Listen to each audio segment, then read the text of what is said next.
Graça e paz aos irmãos em Cristo Jesus, nosso Salvador. Vamos falar nesse momento sobre redenção. 3 coisas que acontecem na redenção: o pagamento, a intercessão e a reclamação, o reclame, tomar a posse. Então, pagou a dívida, intercedeu e tomou posse. Vamos falar desses 3 elementos, dessas 3 coisas que acontecem dentro de uma coisa só, que é a redenção do homem. Para começo de assunto, vamos olhar o que aconteceu antes disso. O que aconteceu antes, para que depois que isso aconteceu, viesse a necessidade do homem ser redimido. Ou seja, o pecado foi introduzido. O homem caiu, o homem saiu daquele estado original, então caiu. E a redenção é exatamente voltar. O homem voltar a Deus, o homem voltar à imagem de Deus, o homem voltar àquela posição antes do pecado. O homem em Deus e Deus no homem. Do mesmo modo que foi necessário só um homem para que todos morressem, desse mesmo modo foi necessário só um homem para que todos fossem ressuscitados, para que todos fossem restaurados. Assim como todos morrem em Adão, todos morrem em Adão. A humanidade inteira, todos morrem em Adão. Então, todos serão vivificados em Cristo. Agora, atenção, todos serão vivificados em Cristo. Não é todos, a humanidade inteira. Por mais que você leia a Bíblia dizer que João 3,16, Deus amou o mundo de tal maneira que deu seu Filho unigênito para que todo aquele que nele crê não pereça, mas tenha a vida eterna. Percebe? Ele é ofertado a todos, mas não significa que todos serão redimidos, não significa que todos serão salvos. Quando fala todos, é necessário entender a questão de pecar, de ser feito pecador. Todos são feitos pecadores, porque nasceram do mesmo pecado de Adão. E a ressurreição, a restauração, por que não é para todos? Pela mesma lógica. A primeira lógica é que todos nascemos de Adão. E a mesma lógica é a restauração do homem, a ressurreição do homem, o homem ser redimido. Quem nasce de Cristo? Todos nascem de Cristo? Claro que não. O nascimento em Cristo é o segundo nascimento, é ouvir a palavra, é a fé, nascidos através da palavra de Deus. Então está escrito, a fé não é de todos. Se Jesus Cristo salvasse a todos, qual seria o sentido de ser salvo? Só existe salvos porque há perdidos. Então você tem luz e você tem trevas. Você tem aqueles que se salvam e aqueles que não se salvam. Você tem os mortos e você tem os vivos. Essa dualidade está presente em tantas coisas. Você tem bodes e você tem ovelhas. Então é necessário entender isso. Com toda certeza, humanamente falando, e o nosso desejo humano seria que o mundo inteiro se salvasse.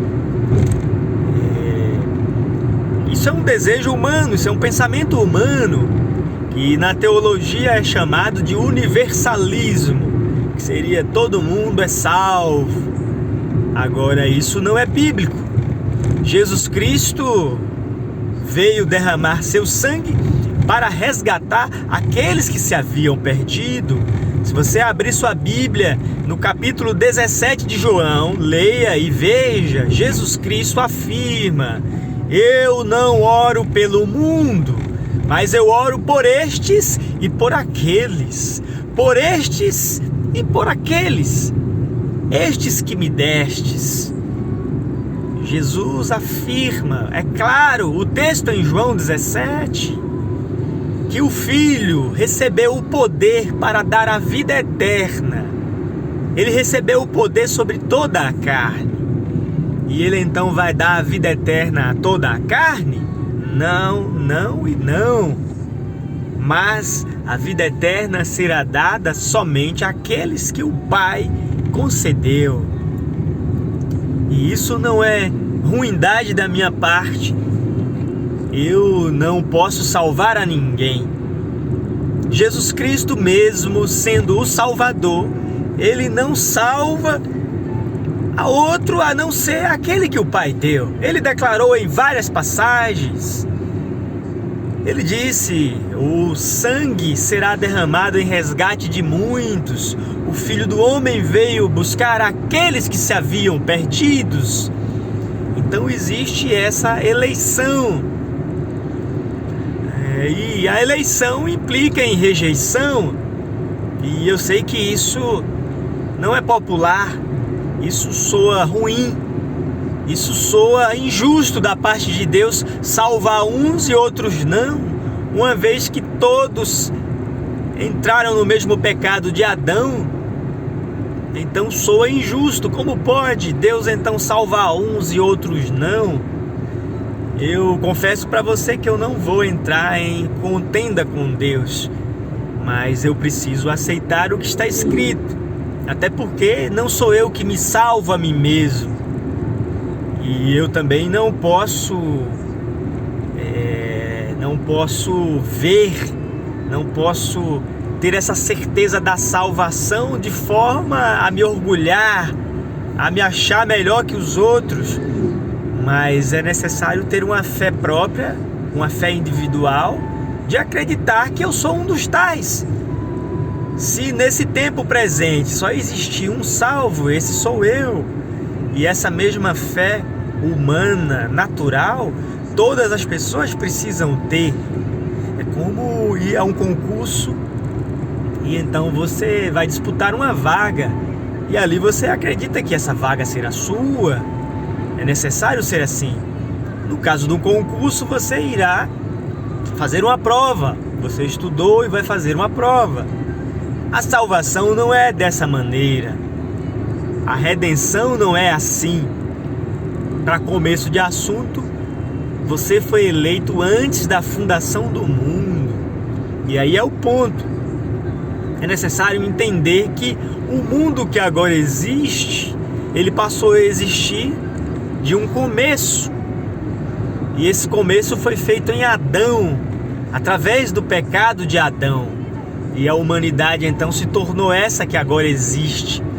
E esses escolhidos de Deus não são escolhidos agora, depois de Adão, mas são escolhidos antes de Adão. São escolhidos antes da fundação do mundo. São aqueles que tiveram uma existência no Pai. Por isso que não há injustiça da parte de Deus. Ele escolheu aqueles que ele conheceu antes. Esse conhecimento antes não se refere a Deus olhar as coisas acontecer e escolher aqueles que foram salvos. Não, não e não. Esse conhecer antes mostra antes do tempo. O conhecer nesse capítulo, é o capítulo 8 de Romanos, aqueles que dantes conheceu, aponta para aqueles que estavam na semente original, na palavra. O próprio Adão estava ali, juntamente com todos os salvos. Não há como ser salvo se não estivesse em Cristo antes da fundação do mundo. A igreja estava em Cristo antes da fundação do mundo. Esse assunto é Paulo quem aborda em Efésios, a predestinação, que tanto colide com o livre-arbítrio, mas não deveria colidir, porque o livre-arbítrio não tem parte na salvação. O livre-arbítrio tem parte na perdição.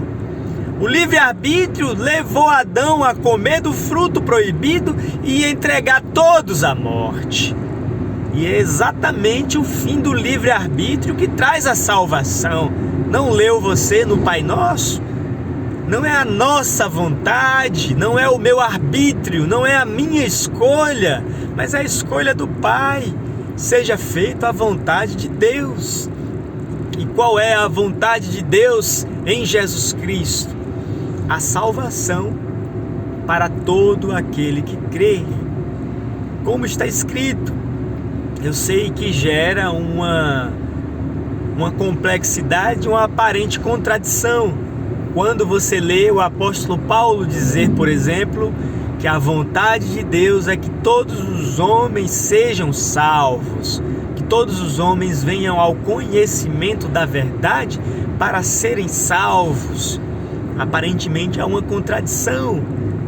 E essa aparente contradição é a parte que diz que a vontade de Deus é que todos os homens sejam salvos. Ora, se é a vontade de Deus que todos os homens sejam salvos, por que Ele não salvam a todos? E até mesmo em outras partes você vai pegar Ele sendo o salvador de todos os homens. Então, se você pegar essas partes, você vai pregar o universalismo, mas o universalismo não vai ter harmonia com o todo da Bíblia, de modo que a salvação ela não tem uma condição, não é condicional, logo não é livre-arbítrio, não é você escolher ser salvo, mas é você ter sido esse que estava ali antes. Vejamos o que diz o próprio Tiago. Ele diz que o Pai nos fez como primícias da criação. O que quer dizer essas primícias? Percebe você? Os primeiros da criação, porque estávamos em Cristo. O primogênito é Cristo, e Ele é a semente na qual estavam todas essas outras sementes. Ele é o Filho unigênito, e dentro desse Filho unigênito havia centenas de filhos. Esse é o grande mistério de Deus revelado. Deus não foi visto por homem algum. E o Filho que habita no seio do Pai, esse o fez conhecer. Então Cristo revelou Deus por completo. Está escrito em Colossenses capítulo 2, versículo 9, que em Cristo habita toda a plenitude da divindade. Agora perceba, toda a plenitude, não ficou nada fora. E o verbo está propositalmente no presente, habita. Por quê? Deus está em Cristo. E Cristo está onde? Cristo está na igreja. O mistério de Deus hoje não é Jesus o humano. Não há Jesus o humano aqui. Eu não sou Jesus o humano. Quando o Pai estava ali, naquele homem chamado Jesus, o mistério de Deus estava ali no mundo, revelando o Pai. E agora, esse mistério está escondido onde? Na igreja. Após a morte e ressurreição de Cristo, Ele está na igreja, cumpriu o que Ele prometeu. Ele disse: naquele dia vocês saberão que eu estou em meu Pai, vocês estão em mim e eu em vocês. A oração dele foi essa, a unidade da fé. A redenção é exatamente isso. É você estar de volta em Deus. E é exatamente Cristo quem faz isso. Mas voltando ao que eu iniciei a dizer, do mesmo modo que para que a morte e o pecado atingisse a todos os homens, precisou só de um homem. Adão, o primeiro, colocou todos na perdição. Desse mesmo modo, Deus precisou de um só homem, Jesus Cristo, para fazer a nossa redenção. A redenção está consumada. Essa ideia de esperar o último eleito entrar, de esperar a última pessoa a ser salva, isso é uma ideia humana, isso é um pensamento humano. A redenção está completa em Jesus Cristo. Deus salvou a todos que quis salvar em Cristo. Não é esse o mistério revelado nas cartas de Paulo? Em Efésios, em Colossenses, especialmente Colossenses e Efésios. Ele vai dizer que Deus estava em Cristo, reconciliando o mundo consigo mesmo. Efésios 1:10, de tornar a congregar em Cristo todas as coisas, na dispensação da plenitude dos tempos. O que isso representa? Isso representa todas as coisas. O mesmo Paulo vai dizer em Colossenses que foi feito ministro desse evangelho que foi pregado. Está dizendo da consumação já foi pregado a toda a criatura que há debaixo do céu. O grande problema é a compreensão teológica, é a compreensão humana de achar que Deus vai ficar esperando as coisas acontecerem. Uma coisa é as coisas acontecerem no tempo. Outra coisa é isso ter acontecido na eternidade. A salvação não é tempo. Cristo não é tempo. Jesus, o humano, teve um início e um fim de vida, humanamente falando. Mas Cristo não. E você sabe que Jesus é Cristo. Saber que Jesus é um homem, isso não é a revelação de Deus. A revelação de Deus não era a carne e o sangue, mas a revelação de Deus é o Cristo. E quem é o Cristo?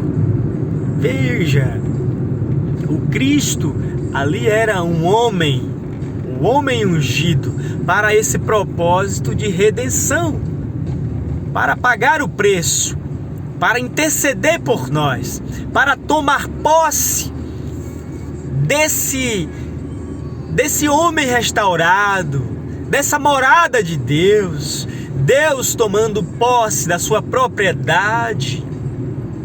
O Espírito Santo nos foi dado como penhor dessa herança. Somos herança de Deus, somos casas de Deus. E isso como? Em Jesus Cristo.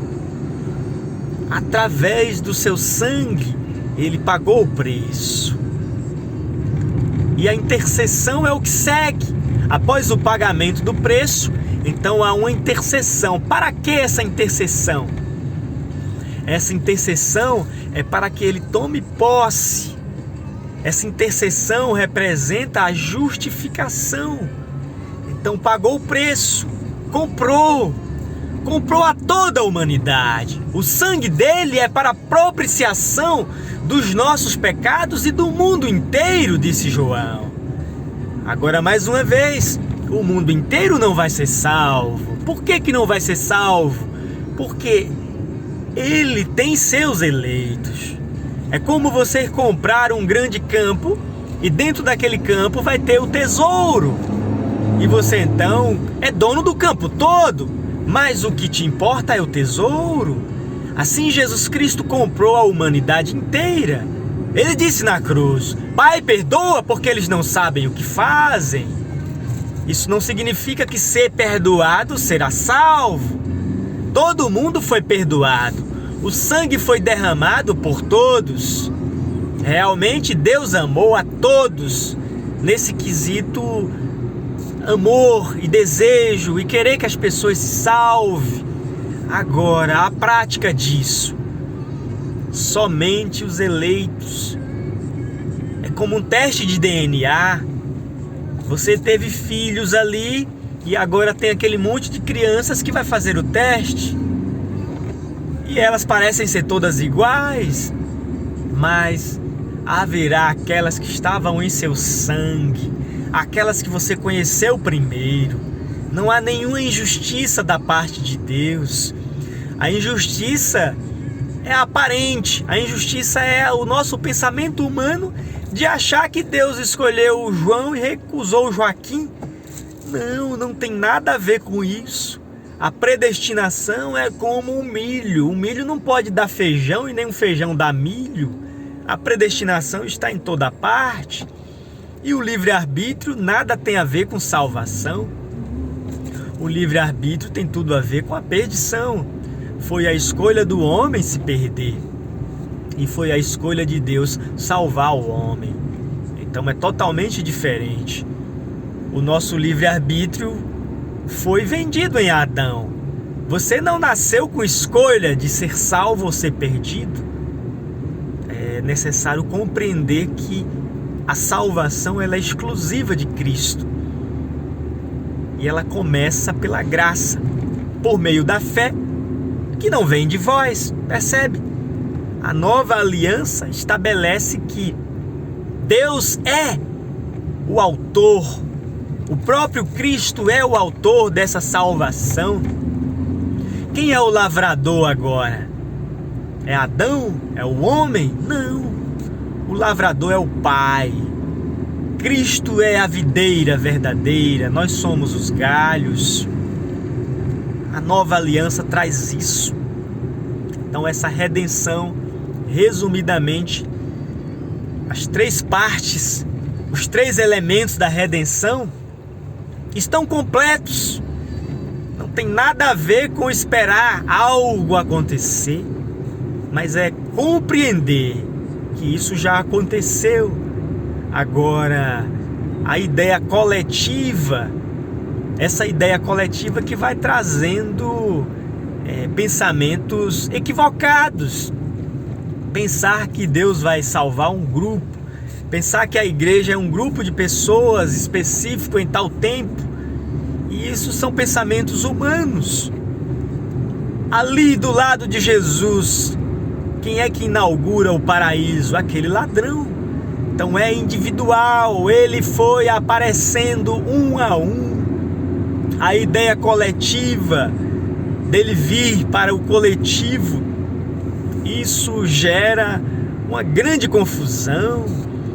Aguardar a trombeta tocar e todos os mortos ressuscitarem, aguardar Jesus vir, todo o olho ver, trazer essa compreensão é escriturística, sim.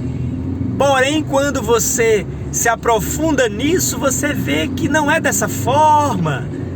Você vê que enquanto se esperava ele descer do céu, Paulo já estava vendo ele na terra. Cristo já estava com o reino restaurado, em vida. Ali aqueles primeiros cristãos já estavam reinando em vida por um só, Jesus Cristo. Paulo não sabia disso, ele nem era Paulo ainda, ele era Saulo de Tarso, perseguindo a igreja. E quem era a igreja? O que estava dentro da igreja? Jesus. Esse mistério de Deus que está exatamente aqui, dentro das pessoas. E mais uma vez, essa ideia da coletividade é que traz essa confusão. Ele vem, todo olho verá. Colida isso com João 14.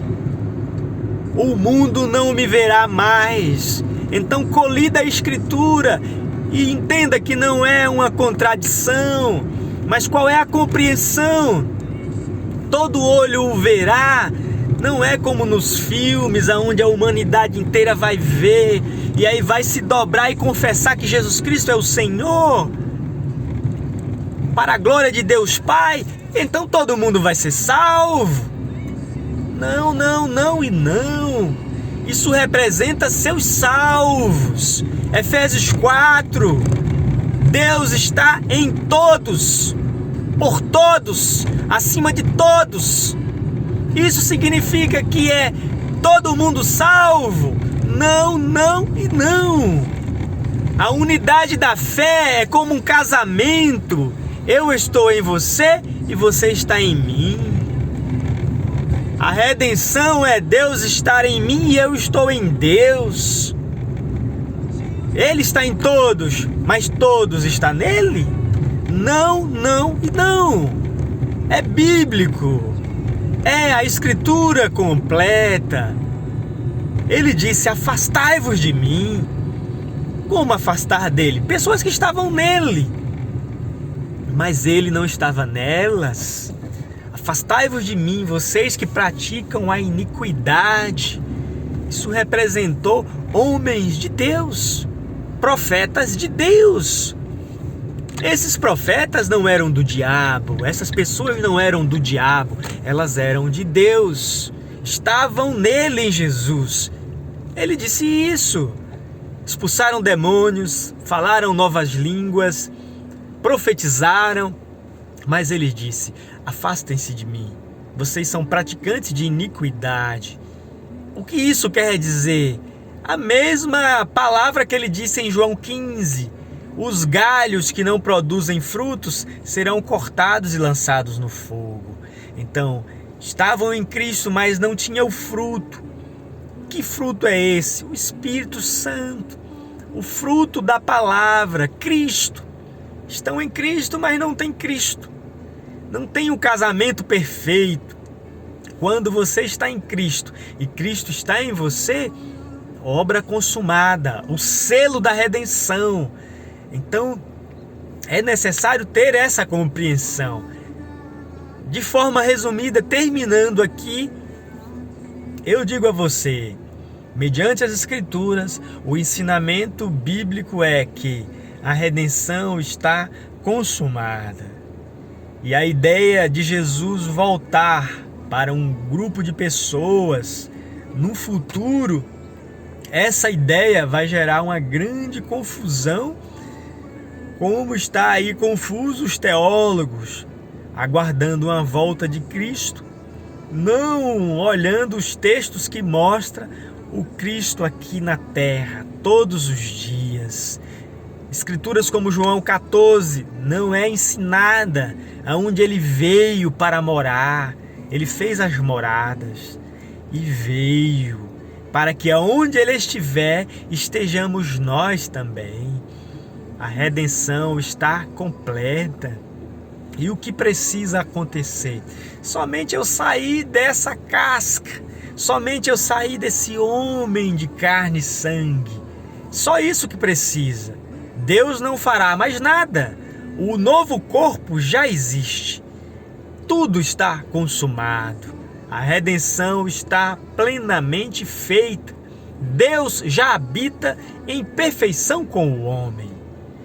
O grande diferencial, o grande problema é os nossos olhos humanos, é a nossa mentalidade humana, é a gente querer ver com os nossos olhos. Não é Paulo quem afirma isso, dizendo que ir e estar com Cristo é muito melhor? Ele não estava dizendo ir estar com Cristo e esperar algo ainda. Não. Era apenas mudar esse corpo. Não era mais Paulo quem vivia, mas Cristo vivia em Paulo. A consumação da redenção é individual. A ideia coletiva, ela fará todo sentido quando o tempo deixar de existir, quando não houver mais uma pessoa humana, e sim a salvação, a eternidade somente. O tempo então passará. Os céus e a terra que agora existe passarão, mas a palavra de Deus permanece para sempre. E quem é você agora em Jesus, senão um novo ser gerado da palavra?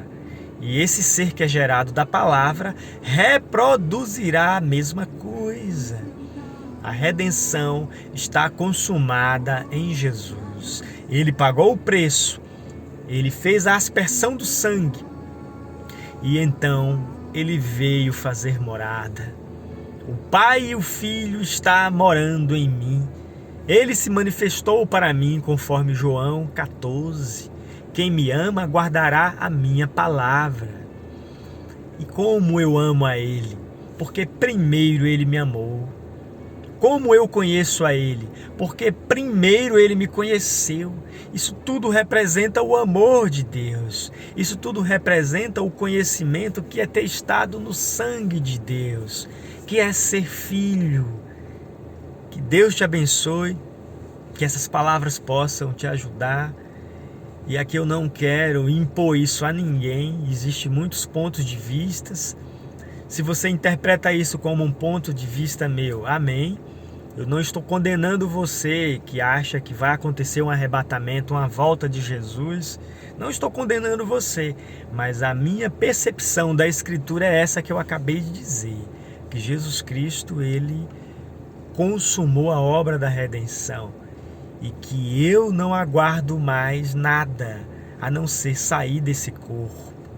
Se Jesus Cristo aparecer para mim aqui do meu lado, não vai mudar em nada a minha fé, porque eu não tenho a fé de Tomé, mas eu professo a fé de Paulo, a fé que encontrou Jesus Cristo na terra, que encontrou um Jesus não humano, mas glorificado, o Rei dos Reis e Senhor dos Senhores, o mistério que esteve oculto desde o início do mundo e em todas as gerações. E esse mistério é Cristo. E Cristo está na igreja. E a igreja está restaurada. Que Deus te abençoe no nome de Jesus. Amém.